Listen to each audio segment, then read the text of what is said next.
Hi, எல்லாருக்கும் வணக்கம். நேத்து தான் ஐபிஎல் ஃபினிஷ் ஆச்சு. 18 வருஷம் கழிச்சு ஆர்சிபி கப்பு வாங்கிட்டாங்க அப்படின்னு நம்மளுமே ரொம்ப செலிப்ரேட் பண்ணி ரொம்ப ஜாலியா ஆக்சுவலா ஒரு வீடியோ போட்டிருந்தோம். நேத்துமே சொல்லியிருந்தாங்க கண்டிப்பா பெங்களூர்ல இந்த செலிப்ரேஷன் பரேடு மாதிரி ஒன்னு இருக்கும் அப்படின்ற மாதிரி சொல்லியிருந்தாங்க. காலையிலயும் அதை பத்தின நியூஸ் வந்தது. அதுல ஃபன்னியா மீம்ஸ்லாம் வேற வந்தது. ஆக்சுவலா என்னன்னா இந்த மாதிரி கேட்டிருந்தாங்க பெர்மிஷன், ஆனா குடுக்கல. அவ்வளவு இது மேனேஜ் பண்ண முடியாது, பெங்களூர் டிராபிக் நிறைய ஆயிடும், சோ நிறைய இஷ்யூஸ் இருக்கு அப்படின்றதுனால நிறைய பேர் மீம்ஸ் எல்லாம் வேற போட்டுட்டு இருந்தாங்க. பெங்களூர் டிராபிக் இந்த ஆர்சிபி டீமையும் விட்டு வைக்கலையா, அந்த மாதிரிலாம் மீம்ஸ் எல்லாம் ஓடிட்டு இருந்தது. ஸோ பட் திடீர்னு நியூஸ் எல்லாம் பார்த்தா இந்த மாதிரி பரேடு ஸ்டார்ட் ஆயிருச்சு. எக்ஸ்பெக்ட் பண்ணதோட நிறைய கிரௌட் வந்துட்டாங்க. 3 பேரு இறந்துட்டாங்க அதுல, குழந்தைகள் உட்பட, அந்த மாதிரி வந்தது. சோ அதுக்கப்புறமா பார்த்தா இப்ப நிறைய பேர் மூச்சு திணறல்ல பாதிக்கப்பட்டிருக்காங்க, அட்மிட் ஆயிருக்காங்க, ஐசியூல இருக்காங்கன்னு இப்ப சொல்லி சொல்லி 8 பேரு 9 பேரு இப்ப 11 பேர் வரைக்கும் டைடுன்ற மாதிரி வருது. நிறைய பேர் இன்னும் சீரியஸா இருக்காங்கன்ற மாதிரி வருது. சோ ஒட்டுமொத்தமா என்ன ஒரு ஜோன்ல இருந்தோமோ, என்ன ஒரு செலிப்ரேஷன் மூட்ல இருந்தோமோ, இது ஒரு அன்பார்ச்சுனேட் இன்சிடென்டா இல்ல ஒரு ஆக்சிடென்டா என்னன்னே தெரியல. அந்த இதையே ஸ்டார்டர் பண்ற மாதிரி ஒண்ணு நடந்திருக்கு. நீங்க பாத்தீங்களா ஆக்சுவலா நியூஸ் உங்களோட? ஆமா ஆமா, நான் நிறைய சோசியல் மீடியாஸ்ல வர நியூஸ் இதை பார்த்துட்டு தான் இருந்தேன். ஆக்சுவலி அது ரொம்ப தப்பான ஒண்ணு. இப்ப நான் இப்படி நடந்தது அது ஆக்சிடென்ட்னும் சொல்ல முடியாது, அன்பார்ச்சுனேட்னும் சொல்ல முடியாது. ஏன்னா தெரியும் இப்படி ஒரு விஷயம் நடக்க போகுது.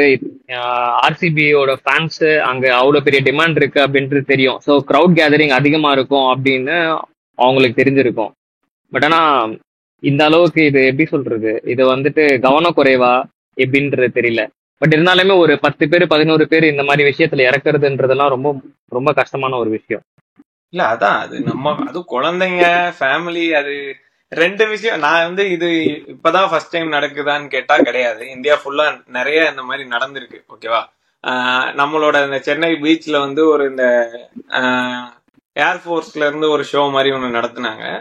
அதுலயும் இதே மாதிரிதான் கவர்மெண்டே, அது ப்ரீ பிளான்டு ஷோ தான் இத்தனைக்கும். சோ அதுலயுமே அளவுக்கு அதிகமான ஆட்கள் இந்த சோசியல் மீடியா ஹைப் கொடுத்து நிறைய பேர் போய் அது ஒரு மாதிரி அன்மேனேஜபிள் ஆகி நிறைய பேருக்கு வாட்டர் ஃபெசிலிட்டிஸ் அதெல்லாம் கூட இல்லாம கூட்ட நெரிசல்ல இறந்து போனாங்க.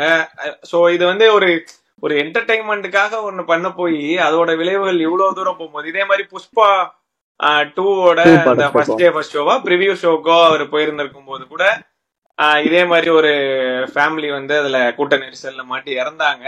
சோ அதுக்கு சொல்லப்பட்டது என்னன்னா, போலீஸ் வார்ன் பண்ணியிருந்தாங்க போக கூடாது அப்படின்னு, ஏன்னா அங்க மேனேஜ் பண்ண முடியாதுன்னு. அதையும் மீறி அவர் போயிருக்காருன்ற மாதிரிதான் அவர் மேல இஷ்யூஸ் வந்தது. அப்புறம் அதுல இருந்து கிளியர் ஆயிட்டாங்க. அது ஒரு வேற ஹோல் அதர் கான்ட்ரவர்சின்னு வச்சுக்கோங்க. சோ இதுக்கும் சொல்லப்படுறது ஃபர்ஸ்ட் என்னன்னா, இவ்வளவு கிரௌட் இருந்தா மேனேஜ் பண்ண முடியாதுன்னு ஃபர்ஸ்ட் பெர்மிஷன் தராததாகவும் அதுக்கப்புறமா ரொம்ப யோசிச்சுட்டு கொடுத்துருக்காங்க. பட் எக்ஸ்பெக்ட் பண்ணதை விட நிறைய கிரௌட் அன்எக்ஸ்பெக்டடா எங்க இருந்தோ வந்திருக்காங்கன்றாங்க. ஆனா எனக்கு என்னன்னா, அதையுமே மேபி அவங்க எக்ஸ்பெக்ட் பண்ணிருக்கணுமா, இல்ல இது டைரக்டா மேபி ஸ்டேடியம்லயே மேட்ச் மாதிரியே அவங்க போயிருந்திருக்கலாமா? இந்த பரேடுன்றது இவ்வளவு பெரிய இதா இருக்கும். அண்ட் இது இந்த பிளேயர்ஸ்க்கு எல்லாம் இப்ப தெரியுமா? உள்ள இருக்க பிளேயர்ஸ்க்கு உள்ள இன்னும் அந்த செலிப்ரேஷன் ஆமா, உள்ள அது டெலிகாஸ்ட் ஆயிட்டு இருக்கு, அந்த செலிப்ரேஷன் எல்லாம் போயிட்டு இருக்கு. அது ஆக்சுவலி பிளேயர்ஸ்க்கு தெரியுதோ இல்லையோ, டெபியூட்டி சீஃப் மினிஸ்டர் அங்கதான் இருக்காரு, அவருக்கு தெரியும். அவர் ஆக்சுவலி அவர் ஒரு லிஸ்டே கொடுத்துருந்தாரு. ஆல்மோஸ்ட் ஒரு 5000 போலீஸ்மேன் ஒர்க்ல இருக்காங்க அப்படின்னு சொல்லிட்டு. இந்த மாதிரி கான்ட்ரவர்சியான ஒரு பிரச்சனை, இவ்வளவு பெரிய விஷயம் நடக்கிறப்போ ஃபர்ஸ்ட் ப்ரிஃபரன்ஸ் இதுக்கு தானே கொடுக்கணும். இல்ல நம்ம நிறைய பேசிட்டு இருந்தாங்க, இந்த ஆர்சிபி ஜெயிக்காம ஹியூமானிட்டிய சேவ் பண்ணுவாங்களா அந்த மாதிரி பொதுவா பேசுறோம்னு வச்சுப்போம். கிரிக்கெட் தான் முக்கியமா, ஐபிஎல் தான் முக்கியமானு மத்த இடங்கள்ல பேசும்போது நமக்கு ஒரு மாதிரி இருந்தது. பட் இந்த இடத்துல அபவ் ஆல் இத்தனை உயிர் போயிருக்குன்றது ரொம்ப அன்பார்ச்சுனேட்டா இருக்கு. இது என்னதான் அதுதான் முக்கியம். இந்த செலிப்ரேஷன் அவ்வளவு முக்கியமான ஒரு விஷயம் கிடையாது. எனக்கு அதுதான் ஏதோ நமக்கு தெரியாதுன்னு வச்சுப்போம் யாரு மேல தப்பு இருக்கு உள்ள என்னன்னு. பட் குறைஞ்சபட்சம் இப்படி ஒண்ணு நடந்திருக்கும் போது உள்ள செலிப்ரேஷன்ஸை கண்டினியூ பண்றதோ அது ஒரு நல்ல சைனா. மேபி அந்த பிளேயர்ஸே பர்சனலா இந்த நியூஸ் எல்லாம் தெரிஞ்சதுக்கு அப்புறமோ இல்ல வெளியே வந்தோ கூட அவங்களே கூட இதுக்கு வருத்தப்படுறதுக்கான வாய்ப்பு இருக்கோ அப்படின்ற மாதிரி தோணுது. சோ அங்கேயே இருக்கிறவங்களுக்கு மேபி இதோட இன்சைடர் இன்ஃபர்மேஷன்ஸ் யாருக்காவது தெரிஞ்சா, நிறைய பேர் பெங்களூர்ல இருக்காங்க. நேற்று நைட்டே வீடியோஸ் எல்லாம் அனுப்பிச்சிட்டு இருந்தாங்க. பரேடு போகுது. நம்ம அதுலயுமே சில வீடியோஸ் எல்லாம், அதாவது ஒரு அன்பார்ச்சுனேட்டான விஷயம் நடக்கிற வரைக்கும் அதோட சீரியஸ்னஸ் நம்ம யாருக்கும் புரிய மாட்டேது. ஒரு பையன் வந்து ஏதோ இப்படி போனை வச்சுட்டு இப்படி இப்படின்னு பண்ணிட்டு இருந்தா ஒரு போலீஸ் வந்து டமால்னு ஒரு அடி அடிச்சாரு. நம்ம ஏதோ டிஎஸ்பி சிராஜ் ஆன் டியூட்டி அப்படின்லாம் கலாய்ச்சிட்டு இருந்தோம். பட் இது என்னன்னா, எப்படி பார்த்தாலும் எந்த ஊர்லயுமே இந்தியால நம்ம ஊர்ல ஒரு பெரிய கிரௌட கண்ட்ரோல் பண்ற அளவுக்கான போலீஸ் போர்ஸ் வந்து இருக்காது. அதனாலதான் இந்த மாதிரி யோசிச்சு கொடுக்குறாங்க. நம்ம கிட்ட வந்துட்டு பெரிய கிரௌட் இருக்குன்றது தெரியும்ல, அப்போ கொஞ்சம் அதிகமா இருந்திருக்க வாய்ப்பு இல்ல. ஏன்னா நேத்துதான் ஜெயிச்சதே நேத்துதான் தெரியும். மேபி இன்னும் அவங்க டைம் எடுத்து இது பண்ணிருக்கலாமா, இல்ல மேபி ஃபாரின் பிளேயர்ஸ் எல்லாம் போறதுக்குள்ள பண்ணணும்ன்றதுக்காக எப்படி ரஷ் பண்ணாங்களா? இதுலயே வந்துட்டு உங்க பிரான்சைஸ் வச்சு உங்க இதுவா அந்த இதுவான்னு சண்டை போட மாட்டாங்கன்னு நம்புறேன். ஏன்னா இது அதோட பெரிய விஷயம். ஆமா, இதுல வந்துட்டு யாரையும் பிளேம் பண்ணணும்ல, ஆர்சிபியை பிளேம் பண்றதோ இல்ல பிளேயர்ஸை பிளேம் பண்றதோ இல்ல அங்க இருக்க கவர்மெண்ட்டை பிளேம் பண்றதோ கிடையாது. பட் ஆனா இந்த மாதிரி ஒரு விஷயம் நடக்காம இருக்கிறதுக்கு வந்துட்டு அவங்க என்னென்ன மெஷர் எடுக்கணுமோ அதெல்லாம் எடுத்திருக்கணும் ஆல்ரெடி. அப்படி இல்லைன்னா கூட இது ரிப்பீட்டடா அங்கங்க நடந்துட்டே வருது. இந்தியால ஆல் ஓவர் இந்தியால வந்து இந்த மாதிரி கூட்டத்தால வர பிரச்சனை வந்துட்டு நிறைய இருக்கு, அதனால நிறைய உயிர்கள் போகுது. அப்படின்றப்போ இன்னும் ப்ரிகாஷனரியா என்ன பண்ணணும், இன்னும் சேஃப்டி பீப்புளோட சேஃப்டிக்கு என்ன பண்ணணும்ன்றதுதான் ப்ரிஃபரன்ஸ். ரெண்டாவது, அதே நீங்க சொன்ன மாதிரி தான் இப்போ வெளியே இவ்வளவு பெரிய பிரச்சனை நடந்துட்டு இருக்கு. இது ஒரு பெரிய கான்ட்ரவர்சி. அந்த 11 பேர் உயிருக்கு அப்படின்றது அவ்வளவு சின்ன விஷயம் கிடையாது. பட் இருந்தாலும் உள்ள வந்துட்டு அங்க செலிப்ரேஷன் போறதுன்றது அதை தவிர்த்து இருக்கலாம். இதை விட அது அவ்வளவு பெரிய இம்பார்ட்டன்ட் இல்ல. ஏன்னா அங்க அதே ஓன் பீப்புள் தான், ஓன் ஃபேன்ஸ் தான், உயிர் போனதோ ஃபேன்ஸோட உயிர் தான். ஸோ இதை வந்து ரொம்ப நெகட்டிவா எடுத்துக்காம ஜஸ்ட் ரொம்ப இப்ப நடக்கிறது தப்புன்றத அப்சர்வ் பண்ணிக்கிட்டா போதும். இதை புரிஞ்சுக்கணும் ஃபர்ஸ்ட் எல்லாருமே. அண்ட் அந்த கவர்மெண்ட்டும் வந்து அதுக்கேற்ற மாதிரி ப்ரிகாஷனரி மெஷர், நாட் அந்த கவர்மெண்ட்னு மட்டும் இல்ல, இது இந்த மாதிரி ஒரு விஷயம் எங்க நடந்தாலுமே எல்லா இடத்துலயுமே வந்து சேஃப்டியும் இதை பத்தின அவேர்னஸும் இருக்கணும். அது இருந்தா இந்த மாதிரி விஷயத்தை தடுக்கலாம். என்னோட ரிலேட்டிவ் வந்து எனக்கு போன் பண்ணி எங்க இருக்க, எங்கேயும் வெளியே எங்கேயும் போலையே அப்படின்னு கேக்குறாங்க. என்னன்னா நம்ம இந்த கிரிக்கெட் பத்தி ரொம்ப ஆர்வமா போறோம், ஒரு ஆர்வ கோளாறா இருக்கும் அப்படின்றதுக்காக எங்க நம்மளும் பெங்களூர் கிளம்பி போயிருப்போமா அப்படின்ற ஆங்கிள் ஒரு கன்சர்னோட போன் பண்ணி கேட்டிருக்காங்க எதுவும் ஆகலையான்னு. சோ அப்ப அந்த மாதிரி தானே பர்சனலா சொல்லணும்னா இந்த மாதிரி நானா இருந்தா போக விரும்பவே மாட்டேன். இவ்வளவு கூட்டம், இவ்வளவு ரிஸ்க் இருக்குன்னு தெரியும்.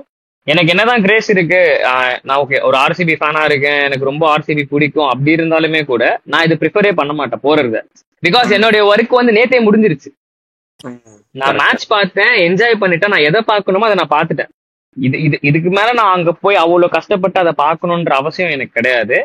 சோ இதை ஃபேன்ஸுமே கொஞ்சம் புரிஞ்சுக்கலாம். மேபி நான் சொல்றது கோயில் தரிசனம், இந்த பயணம் இதுல போகும்போதும் கூட்ட நெரிசல்ல பலி அந்த மாதிரி எல்லாம் வரும்போதுமே நான் தான் சொல்றேன், பக்தின்றது வந்து இந்த மாதிரி கூட்ட நெரிசல்ல போய் காமிச்சாதான்றது கிடையாது. அதே மாதிரி செலிப்ரேஷன்ன்றதும் எல்லாரும் ஒன்னா போயிட்டு இந்த மாதிரி மூச்சு திணறல்லாம் வர அளவுக்கு ஒரு கிரௌடுக்குள்ள நாமளே, ஆனா போறவங்களுக்கு இவ்வளவு வரும்ன்றது தெரிஞ்சிருக்காது, கடற்கடக்குல இருந்தா வந்திருக்குன்னு வச்சுக்கலாம். பட் இதுக்கப்புறமா வந்து கொஞ்சம் நம்மளுமே கொஞ்சம் கேர்ஃபுல்லா இருக்கணும் நம்ம சைட்ல இருந்து. ஏன்னா ஒரு 18 இயர்ஸ் ஆஃப் இது நம்ம வந்து இதுக்கு ஜெயிச்சிருக்கோம் அப்படின்றது ஒரு எமோஷன் தான். ஒரு லைஃபே போகுதுன்றது வந்து எத்தனை பேரோட ஃபேமிலிய மாத்துது எவ்வளவுன்றதுக்கு அப்ப செலிப்ரேஷன் வந்து எவ்வளவு ரிஸ்க் ஃப்ரீயா இருக்கணுமோ அதுல ஓரளவுக்கு இன்டோர்லயோ இல்ல ஒரு பிளான்டு ஈவெண்ட்ஸ்லயோ அந்த மாதிரி போலாம். இதுக்கப்புறம் இந்த மாதிரி வெளியில அன்பார்ச்சுனேட்டான இன்சிடென்ட்ஸ் நடக்கக்கூடாதுன்றதுதான் எங்களோட இதுவே தவிர இந்த இதுக்கு எதிராக பேசுறோம் அந்த இதுக்கு எதிராக பேசுறோம்ன்றது கிடையாது. சோ அங்க இருக்கிறவங்க அங்க ஆக்சுவலா என்ன நடக்குது இல்ல என்ன நடந்திருக்க வாய்ப்பு இருக்கு அப்படின்ற இன்ஃபர்மேஷன்ஸ் தெரிஞ்சாலும் நீங்க கமெண்ட்ஸ்ல சொல்லுங்க. சோ ஃபர்தரா நமக்கு பார்த்தாதான் தெரியும் இதுல யார் மேல தவறு இருக்கு, யார் மேல நடவடிக்கைகள் எடுக்கப்படுது, இது எந்த அளவுக்கு இன்னும் இது ரொம்ப ரொம்ப சீரியஸான விஷயம் தான், இன்னும் எந்த அளவுக்கான இதை ஏற்படுத்த போகுது. ஏன்னா கவுண்ட்ஸ் இன்க்ரீஸ் ஆக ரொம்ப ஒரு மாதிரி இருக்கு எனக்குலாம் பார்க்கும்போது. இது ரொம்ப கஷ்டமான ஒரு விஷயம் தானே. ஆமா, செலிப்ரேஷனை விட இதுதானே ரொம்ப முக்கியமே கூட. ஆமா, சோ நம்ம ஐபிஎல் ஃபீவர்னு பேசிட்டு இருந்தோம், எல்லாம் முடிஞ்சிருச்சு அப்படின்ட்டு இருந்தோம்.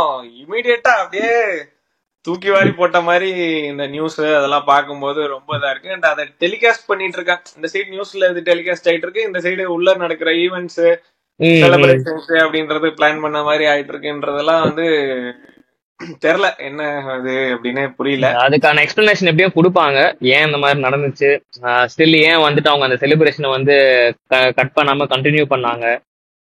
அதை பத்தின இன்ஃபர்மேஷன்லாம் கண்டிப்பா வரும். பட் இருந்தாலுமே என்னோட பாயிண்ட் ஆஃப் வியூல அது முன்னாடியே விஷயம் தெரிஞ்சதுக்கு அப்புறம் ஓகே இந்த மாதிரி ஒன்று விஷயம் ஆயிடுச்சு அப்படின்னு சொல்லிட்டு உடனே அதை ஸ்டாப் பண்ணிட்டா நல்லது. இவ்வளவு நேரம் இழுக்கவே தேவையில்லை. இவ்வளவு நேரம் இழுத்தா இது இன்னும் பெரிய கான்ட்ரவர்சியை தான் கிரியேட் பண்ணும். அண்ட் ஆர்சிபி ஃபேன்ஸ் வந்துட்டு மேனேஜ்மெண்ட்டையோ இல்ல இதுல இருக்க பிளேயர்ஸே பிளேம் பண்றோம்னு நினைச்சுக்காதீங்க. அந்த மாதிரி ஒரு விஷயம் கிடையாது. இது வந்துட்டு ஒரு பேடான ஒரு திங் நடக்குது, அதை பத்தி பேசுறோம், அவ்வளவுதான். ஒரு அவேர்னஸ், அவ்வளவுதான். கரெக்ட். ஓகே. ஸோ உங்களோட கருத்துக்கள் என்ன அப்படின்றதையும் சொல்லுங்க. ஸோ இதுக்கு மேல என்ன பேசுறது இதுலன்னு தெரியல. ஸோ அடுத்த வீடியோஸ்ல நம்ம பார்ப்போம்.